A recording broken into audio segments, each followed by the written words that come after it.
Fiesta is finally here. Fiesta, the official kickoff event for the Party with a Purpose, is underway right now. And this year, it's at the Alamo Dome. And we have a whole team ready to bring you all things Fiesta. Our Avery Everett is standing by at the Fiesta Fairgrounds. And we'll hear from meteorologist Adam Caskey to get the latest on your Fiesta forecast, which includes a cold front. But first, let's send things over to Steve Spriester and Stefania Jimenez. They'll be hosting our Fiesta special at 8 o'clock, guys, tonight right here on KSAT. It's time to Viva. Yeah, absolutely, Myra. And what a difference a year makes. I mean, last year at this time, we were hoping it would not rain. But, I mean, it's a beautiful day out here. And I've got to say, I think the humidity's let up a little bit. A little bit, but it doesn't matter. People here are committed. They're ready to Fiesta. This is, after all, the event that kicks everything off during Fiesta. And look at how excited people are. They're showing off their medals. They're wearing their fancy hats. And this was a pin pandemonium, right? Where they were going around kind of selling medals, trading medals. I mean, this is a huge part of what Fiesta is really all about. Yeah, absolutely. And again, as Myra said, we're going to be out here at 8 o'clock to bring you more of the official ceremonies, the official kicking off of Fiesta. But yeah, Pin Pandemonium is living up to its title, that's for sure. Whoa, all right, now it's go time. Now it's go time. So, I mean, all the things going on, people have the hats, people have the food, people have the festivities going on, and it is time for Fiesta 2024. That's right, and people here couldn't be more excited. Could you see that? Could you show some of the other medals that people are rocking here today?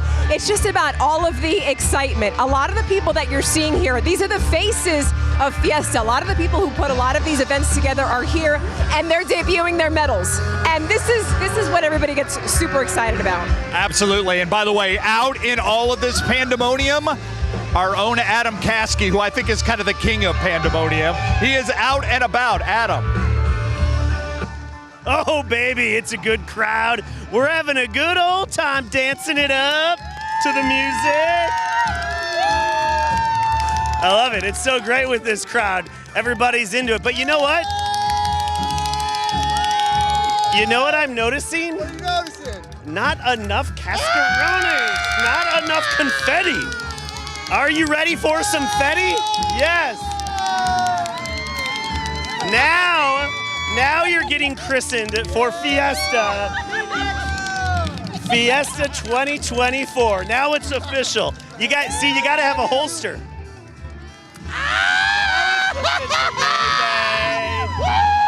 That's how we make it rain out here.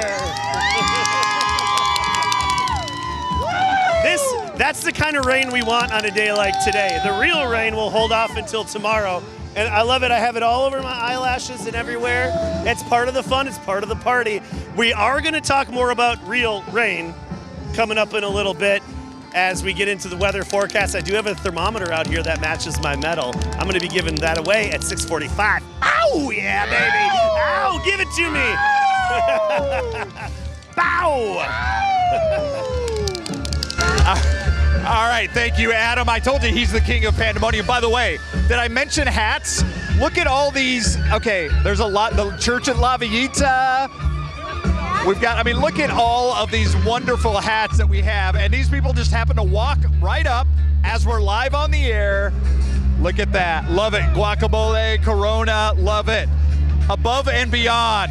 All right, so this is one of the reasons I love Fiesta, and I love Fiesta so much is it's just, it's the festivity. It's great, the hat, the creativity, all of that. And so this is your first Fiesta. Yes. And I have to say, this is the way to do it, right? Yeah. I mean, so I've seen it. I've been behind the studio to watch you guys having fun. And now I'm like, okay, no, I want to come here every year because you just get into it. It's the music, it's the vibe, it's the people. And there is something special this year because of what happened last year, right? Absolutely. And another person experiencing their first Fiesta is our Avery Everett. She's actually over in the Carnival, which is right next to us here on the north side of the dome. Avery. Hi, Steve. Hi, Stefania. Yes, I'm making the most of my first time experience. Ursula at 5 told me I needed to get something on my head, so I got something on my head. I've been collecting my medals. I will say most of them are just Adam Caskey, but I'm taking that right now. You know, I've already sweat off the first round of my makeup. I don't know if that's from the dancing or the humidity like everyone's been talking about, but we're really just having the most fun. I've been talking to so many families out here who say they're just excited to celebrate San Antonio, its culture and its history, and part of that is at the fairgrounds, okay? I might embarrass myself on live TV right now. I need to say the last time I played basketball was in 8th grade and I sprained my ankle, but Levi's gonna pass me the ball here and we're gonna make the most of it, okay? Viva San Antonio, Viva Fiesta, Viva KSAT, okay? Ready? I did embarrass myself, I did. One more time. Okay.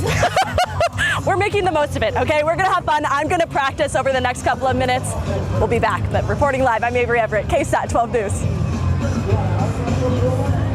All right, I'm glad Avery's getting into the spirit over there at the carnival, just blending in. Glad to see Avery getting into the spirit of this entire thing because, listen, it's all about fun. We don't really care about the weather unless it rains us out with a tremendous thunderstorm like last year. But this is the start of Fiesta. I mean, we expect this kind of weather. So I'm glad that you're out here with me to experience this for the first time. You know, you were saying that about Avery, and I thought the only way to fit in here is to stand out, right? It's a competition to see who has a more creative costume, and it's just really nice vibes out here. Now, after this, it's 10 more days of Fiesta fun, so if you guys are watching at home and you're thinking, oh, I want to go, you have plenty of opportunities to do that. Also, tonight, we're going to be doing our Fiesta special from 8 to 10, so we hope to see you then. Back to you, Myra. Best way to fit in is to stand out. I like that, Stefania. You guys enjoy. Well, a lot of people will be heading downtown over the next 10 days, and it's going to be busy. Finding a parking spot, that could be a challenge. So our Daniela Ibarra shows us some different options to help you get to Fiesta quickly and safely.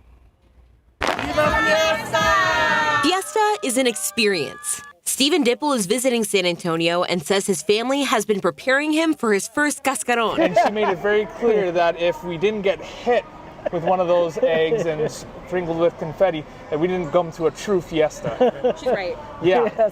Yes. And I have a Corona de los Flores for Rebecca, because that's part of the deal too.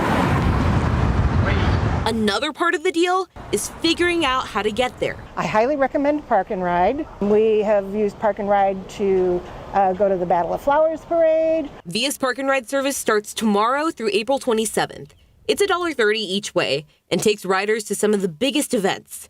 If you decide to brave the traffic, Kelly Saunders with the City of San Antonio says drivers have options. We do want people to plan ahead, though. They might need to walk a little ways. Event rates are going to be in effect for all of Fiesta. Depending on the lot, Saunders says the most you'd pay is $15 a day. So if you're lucky enough to find street parking during Fiesta, how do you pay for it? Sure, so you can pay if you see one of these on-street meters or a pay station. We do have some lots that use pay stations as well. There's two ways you can pay. You can either pay the traditional way using your credit card, inserting it, following the instructions and paying ahead for time, or you can download our SA Park app. It's a small fee for what could be a ticket more than double the price of parking. Parking enforcement is out making sure people pay, including us. And we do check on it.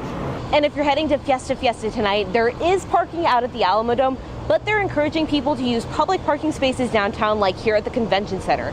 If you park here at the Convention Center garage, it's about a 12-minute walk away from the Alamo Dome. If that option's full, you can come out to one of the city's other lots. This one's off Cesar Chavez in Alamo. It's about a 20-minute walk away from the Alamo Dome. And if this lot's full, you can also try your hand at street parking if you're lucky.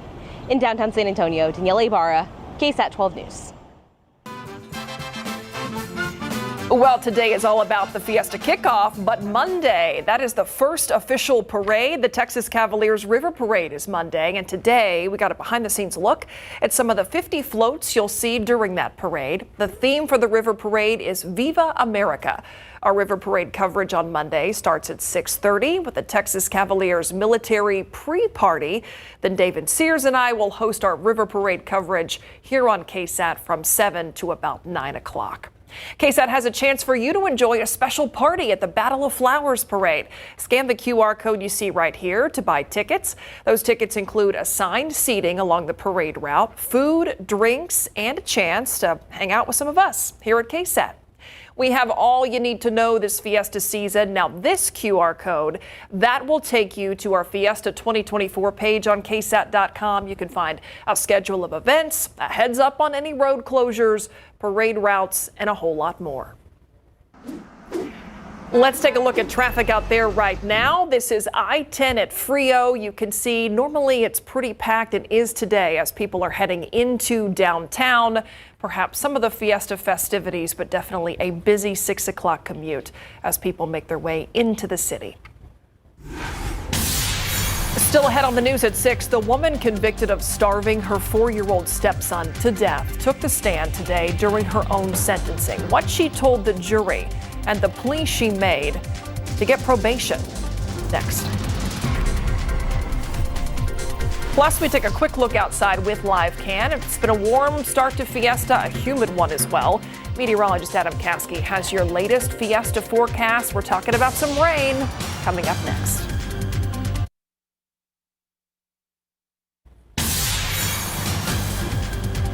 Now to the Bexar County Courthouse, where within the last hour, a woman was sentenced to 25 years in prison for starving her 4-year-old stepson to death.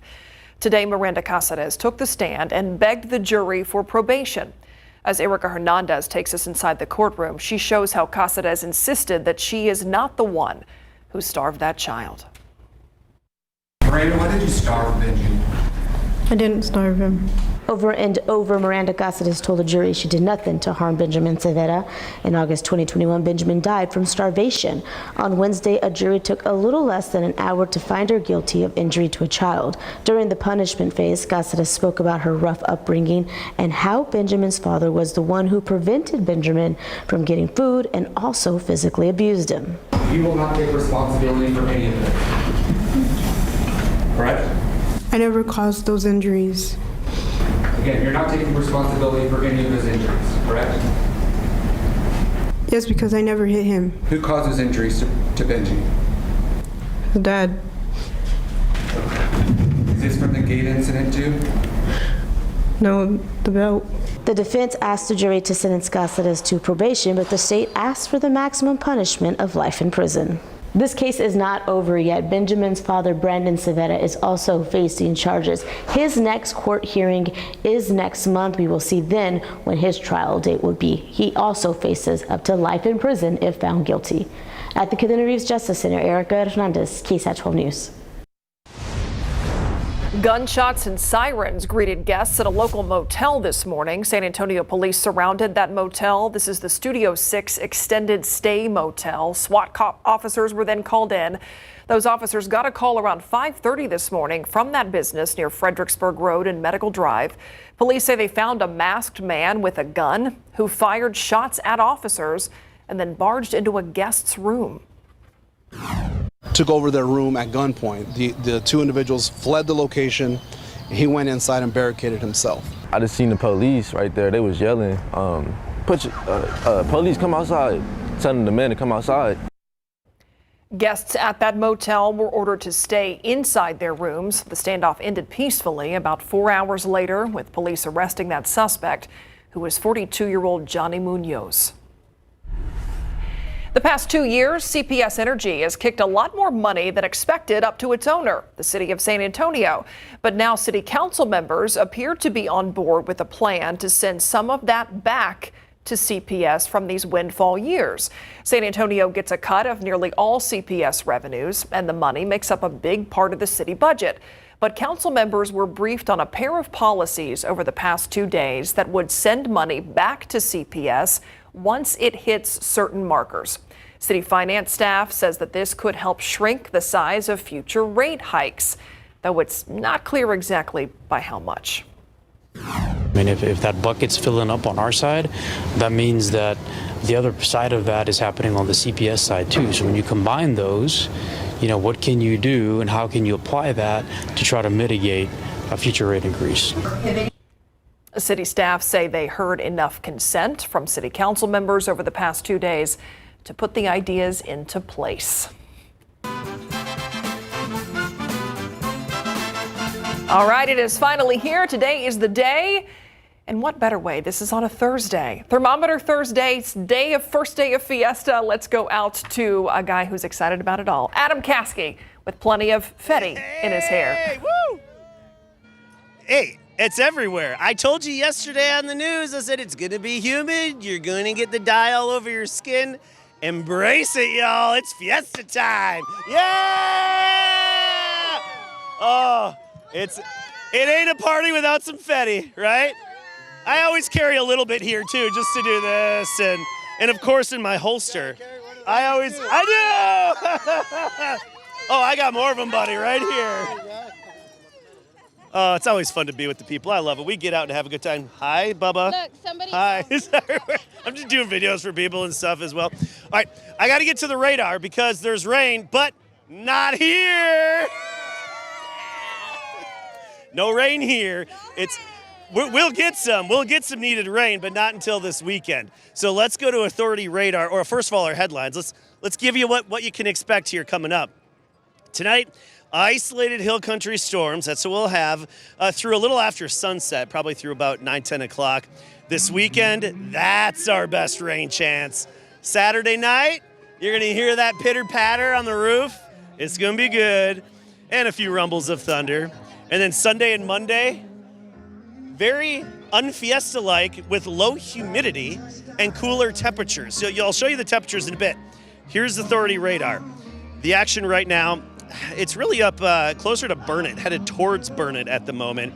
And some of that's even severe. Now, as our Futurecast shows, and we've been telling you, that's going to drop southward along the frontal boundary that's causing it. But our air it's more capped and it's not quite as unstable as what we have to the north. So this action should really peter out and fall apart as it heads towards San Antonio. So in the hill country is where it should really come to an end. That's for tonight. Tomorrow, a 20% chance, right? Not a big deal, or a 10% chance, I should say. So basically ignore tomorrow's rain chances. Saturday, for the second half of the day, we're up to 60%. Saturday night, 70%. Widespread rain likely. Big Blue H, it's down to the south of us, but it's actually helping to funnel this Pacific moisture overhead, and it's going to move, opening the door for these disturbances that are lined up, especially the one just west of California. That's the disturbance we're watching to bring our better rain and storm chances. Well, mostly rain, not so much in like severe storms, but a few rumbles of thunder.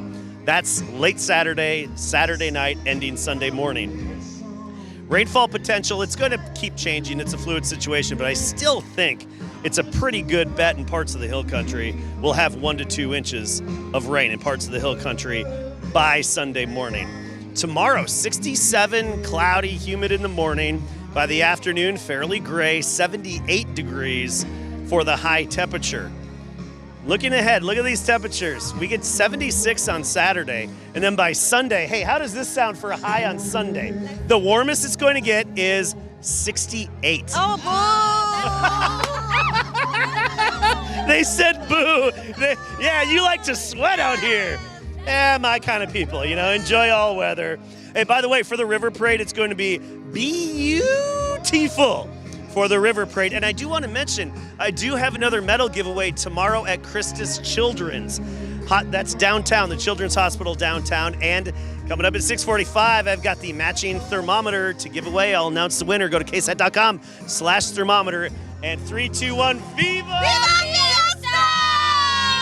If you ain't here, good night! We're having all the fun. You seem very in your element. I think he's right where he needs to be, right? All right, let's turn to sports now with Larry. And Larry, not good news for the Spurs' Zach Collins. Yeah, I mean, Pop said after the season finale he was hoping that Zach Collins would just need a little rehab. Nothing more than that. Well, Zach Collins indeed will need some shoulder surgery. We'll give you the latest on that. Plus, Wade Phillips, he is all about the Brahmas Fiesta medal coming up.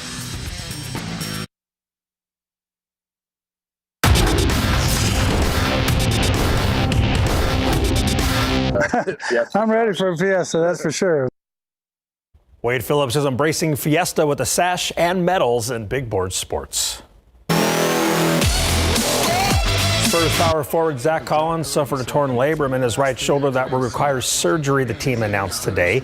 An MRI revealed the severity of the injury. Coach Pop is hoping it wasn't serious and would just require rehab, but unfortunately that's not the case. The injury occurred when Collins dislocated his shoulder on this play with 10:50 remaining in the third quarter of the Spurs season finale against the Detroit Pistons last Sunday. Collins is scheduled to have surgery in the coming days and is expected to be fully recovered for the start of the 2024-25 season.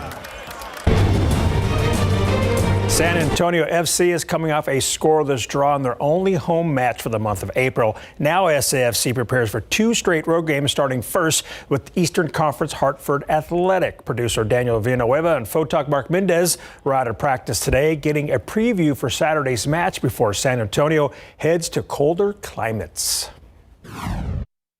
Super excited. There's a lot of things to work on, and there's every game we keep growing and getting better, and we get to come out every week, every day, and kind of focus on the process and invest in our teammates, and we're doing that every day to hopefully get results on the weekend. This team is playing 3 out of the 4 matches in April on the road. For you, what do you like doing more? You like playing at home, or you like playing on the road? I think any soccer player likes to play at home in front of their crowd, have that energy behind them. But there's also something to be said about making an opponent's field your own. Walking out with points on an opponent's field is an amazing feeling, and hopefully we can do that this weekend. The last couple of seasons on road matches, this team would get together and play a lot of video games, like in a conference room at the hotel or something like that. Is there like an activity that this team is doing on the road yet to kind of like bond and like just kind of get to know each other like as a group setting? I've seen plenty of games. I've been roped into a chess game. I have nothing. I know nothing about chess, but after a delay in the airport, Juan Agudelo looked at me and told me to download the chess app, and I actually had no idea what I was doing, but so there's little things like that, games that we get to play with each other. I've seen Nintendo Switches all the time, card games, so yeah, there's plenty of things to do together and make memories like that. So are you liking the chess? Are you learning? It's still downloaded on my phone. I'm prepared for this weekend just in case. Good luck on Saturday. Thanks. Larry, back to you. I'll take it. Thank you, Luke. The 2-1 San Antonio Brahmas are all set to host the 2-1 Michigan Panthers Saturday night at the Alamo Dome. The Brahmas lost last week and are looking to get back in the win column against one of the better teams in the UFL. But more importantly to some, the Brahmas 2024 Fiesta medal is here, and Wade Phillips approved. Yeah, the Brahmas have their medal. And if you come to the ball game, I'm going to give you one. So these are really neat. It's a great tradition. I'm gonna pin mine on so we get going with this, get a Fiesta and a great ball game together. The Brahmas are offering a Fiesta medal ticket package, limited quantities. Info is on the screen. The medal will also be on sale at UFL fan shop locations at games and available online while supplies last. The Brahmas will host the Panthers Saturday, 6 p.m. at the Alamo Dome. Did you get a medal? I do not have one. What? I know. I need to go have Coach give me a You got to go to the ball game. Right. As he said. Exactly. All right, thanks, Larry. Coming up next, we get answers to your medical questions in Doc Talk. Stay with us.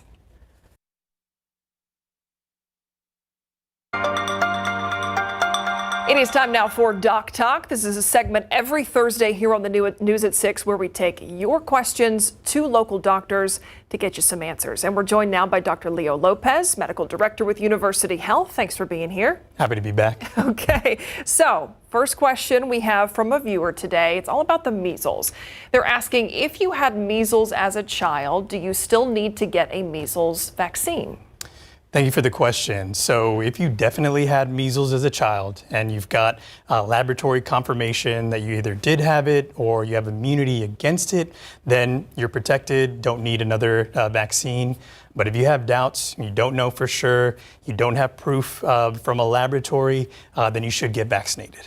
Measles is highly contagious and a dangerous virus. And it can be deadly, especially in young children. So getting vaccinated can help protect not just yourself, but the children in the community. And we have seen some outbreaks in different parts of the country where vaccination rates have just been dropping off. Is that what's led to that? Sure. There's been about 121 cases to date this year. And so it's a few different things that are influencing that. Things like travel, but definitely folks that that aren't vaccinated are high risk for contracting the virus and spreading it to others if they get infected. Yeah, okay. Next question is about long COVID. COVID is still out there. It is still with us. This person's writing asking, if you have long COVID, will it show up positive on a COVID test? Yeah, so there's not a one test that's going to tell us whether or not someone has long COVID. If we think about long COVID in the following way, someone gets infected with COVID-19, they might develop things like cough, congestion, runny nose. Usually folks get better in a few days or a week, but other folks will have those symptoms that last for weeks. We start thinking about long COVID at that 4-week mark. So if they've got those symptoms that are continuing at around 4 weeks, we start to get suspicious and concerned about long COVID. So if you're worried about this, definitely connect with your doctor to go over things like your history, your exposure, get a good physical exam and evaluation, get a personalized plan just for you. And there's a lot of study going on through University Health about long COVID because there's a lot of questions about what it is. So that's great to have that resource. I know we've talked about that a lot and interviewed some of your doctors. Okay, next question is about National Minority Health Month. What is that? Sure. So National Minority Health Month is our opportunity to recognize the importance that we need to take steps to improve the health for racial and ethnic minorities and to eliminate health disparities. Okay, so is that happening this month? April is National Minority Health Month, Okay. and so glad to address the kind of actions that we can take and talk a little bit about some of these concepts like health disparities. Yeah, and that's a term people hear a lot, but maybe don't exactly know what that means. So what are we talking about in terms of health disparities? Sure. So health disparities are preventable differences in the burden of disease, injury, violence, and opportunities to achieve optimal health. Okay, so there's also a factor here, something called social determinants of health. That's probably another term that people have heard, but we're not quite sure what that means. Definitely. So we start by kind of talking about examples of health disparities. So we know, for example, that Hispanic people are more than twice as likely to be uninsured compared to white people. We know that Black and Hispanic children are over twice as likely to suffer from food insecurity compared to white children. And we know that, for example, life expectancy for Black people is about 6 years shorter than those of white people. And we know that a lot of that is driven by the so-called social determinants of health. Social determinants of health are the conditions where we all live, grow, play, and worship. This means the quality of our education, the safety of our neighborhoods, having access to food and housing, and having financial security. Okay, so there's a lot that goes into our health that has nothing to do with what we're exposed to, our genes, our physical bodies. There are other factors that influence that. There certainly are. And so we've all got to recognize that this month we are now working to learn these concepts and how we can play a role in eliminating things like health disparities. Yeah, so if somebody wants to do something about that, make a difference, what would your advice be? So this is going to take a collective action because this can be really kind of complex and a heavy lift, but together we can take small steps to achieve what we call health equity, or where everyone has an opportunity to achieve their optimal health status.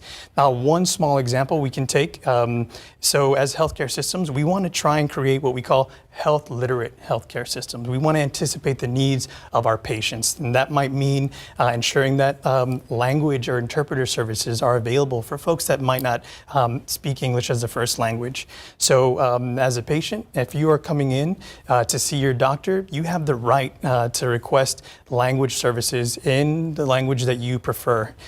You can also ask the doctor to slow down, to repeat themselves, and you can even disagree if the care plan doesn't meet your preferences, your belief systems, your culture, and through that kind of therapeutic relationship, we can take steps to achieve health equity. Yeah, kind of being your own advocate. That's advice for everybody in those situations. Dr. Lopez, thanks for being here.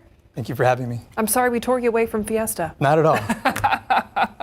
All right, so if you want to send in some more questions to have doctors answer every Thursday here on Doc Talk, scan this QR code. You can ask us anything, any topic. Send it in. We will get those questions to local doctors, and we will be right back.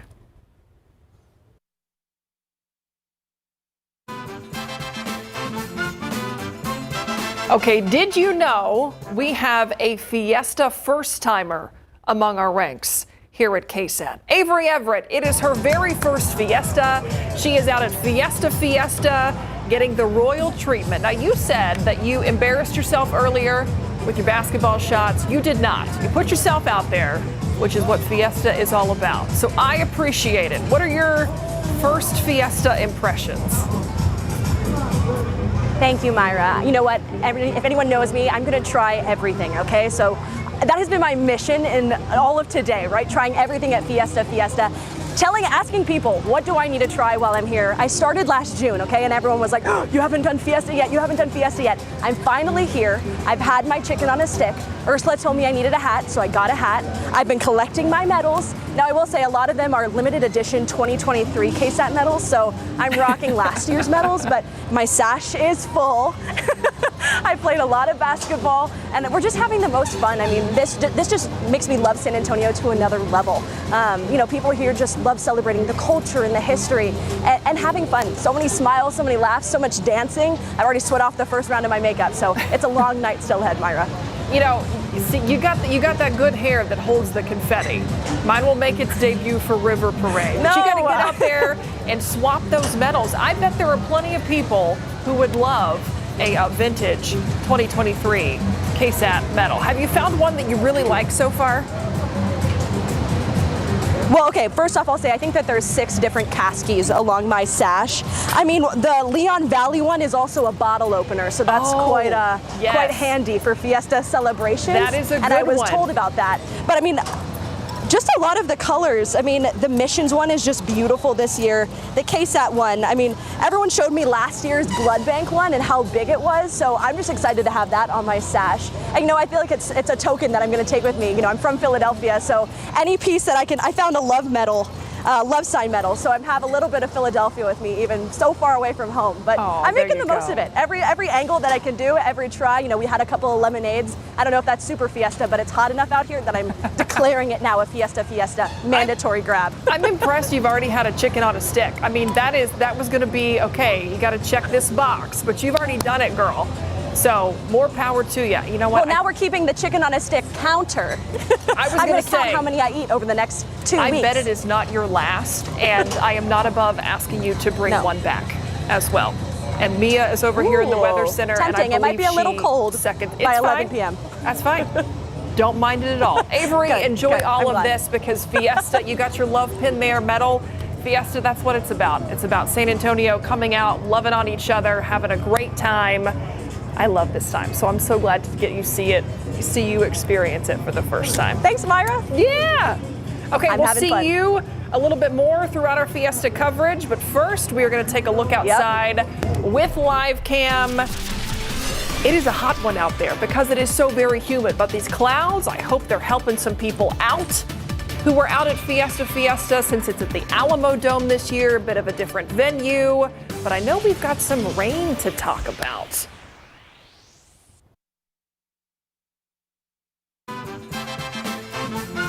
All right, the next 10 days, they are packed with festivities as Fiesta is officially underway. The forecast is packed as well. We got rain to talk about. We got a cold front during Fiesta. What is that? But I love it. Adam Caskey is out at Fiesta. And it's also Thermometer Thursday. Fiesta, we are able to show people that. Yeah, baby. And Myra, it's Fiesta. Where's the Fiesta hair? It's coming. Don't you fret. Just saying. Don't worry. It is on its way. Okay. I'm waiting for the unveiling. All I ask, Fiesta, federal holidays, and birthdays. We get the Fiesta hair. But we're out here having a good time, and I want to get to the weather really quickly because there are some showers, but not headed our way. We're going to stay dry and safe down here, whereas last year, remember, that was a different story.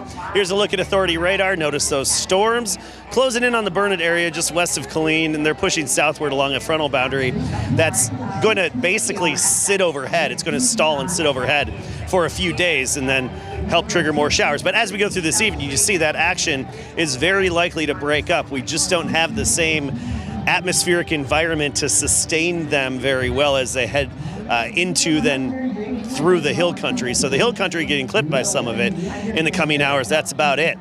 10% chance tomorrow. Meh.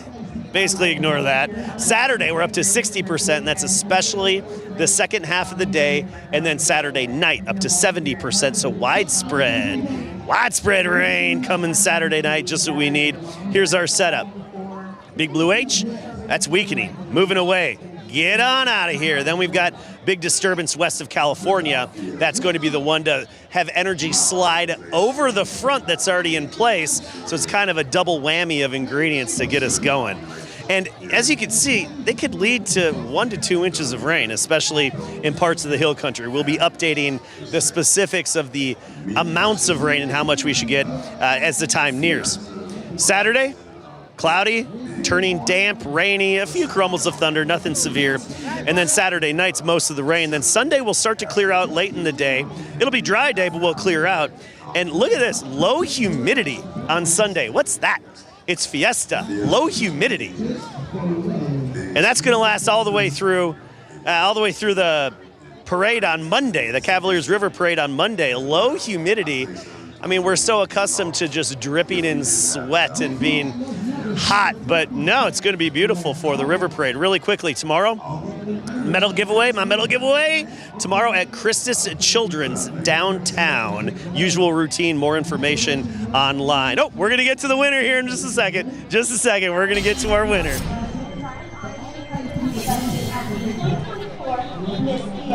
That's the sound we all wanted to hear. The matching thermometer to the Cask Eclipse Fiesta medal.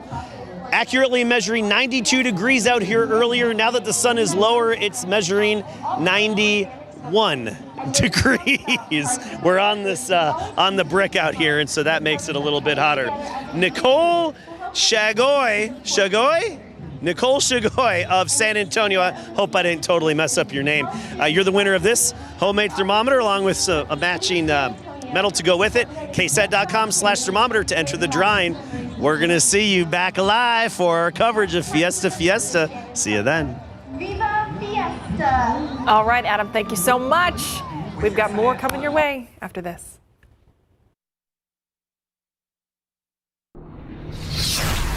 As families get ready to Fiesta, those colorful light-up medals, necklaces, toys, they're fun, but there is a not-so-obvious danger to be aware of. 12 on your side's Marilyn Moritz explains why one children's hospital is warning parents.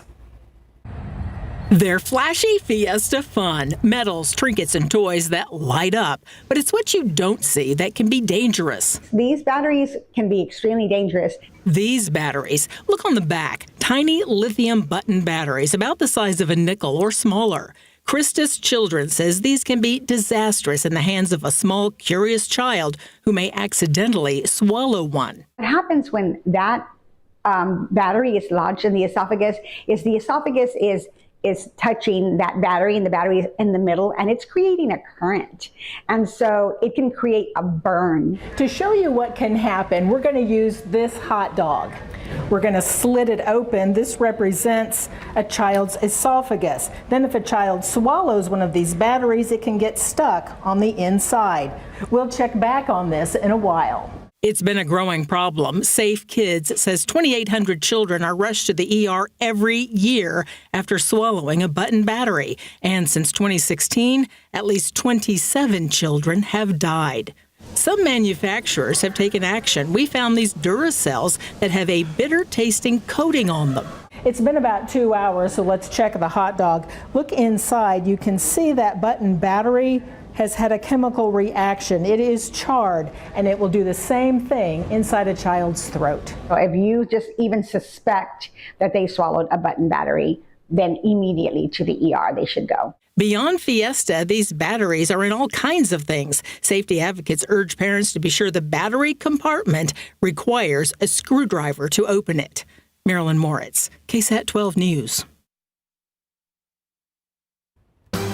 That is all our time here at 6 o'clock. Don't forget, Steve Spriester and Stefania Jimenez kick off our Fiesta special at 8 o'clock tonight. I'll see you back here for the Night Beat at 10.